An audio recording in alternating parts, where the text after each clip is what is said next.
Come with me to move some compost. A couple things I used: a shovel, a homemade sifter, a fan because it's really hot, and a wheelbarrow to hold the larger pieces. The first thing I did was sift through bin 2. These are the pieces that have been sitting the longest in the compost bins. I let all the smaller pieces fall out, and then I saved the bigger pieces into the wheelbarrow. Once I finish that, I'll put it back into bin 2 to let them finish decomposing.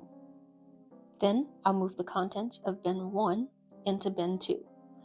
These were plants that I pulled from my garden that were disease-free, so they're still a little stuck together. They're still pretty fresh. But I'll take them from bin 1 and chunk them over into bin 2 to let them finish decomposing. I'll move my compost bins over about every 3 months, but in between, I'll come through and stir it up, usually once a week. But this past time, I was a little late on that. I hadn't done it as much as I wanted to. Now that bin 1 is completely empty, I'll go ahead and start refilling it. First off, I like to start with brown compost, which here is just some shredded up paper. I figured that's a good base to start it out with. And I kind of do this lasagna method. So on top of the browns, I'll add some green compost, which is just some of my healthy plants from the garden that have just finished off their season. Kind of spread it out a little bit, and then I'll go back on top with some more brown, which again is just some shredded paper. That's a cool spider. You'll see her later. Coming back on top with some more.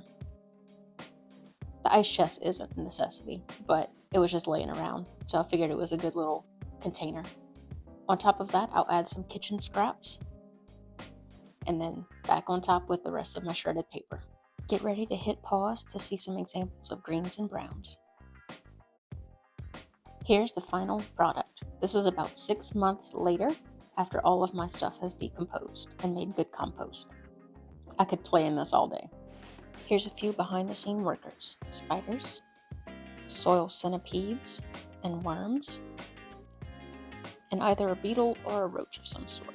These bugs may not be your favorite, but I promise you they have a purpose. Hit pause to learn more. Thanks for watching.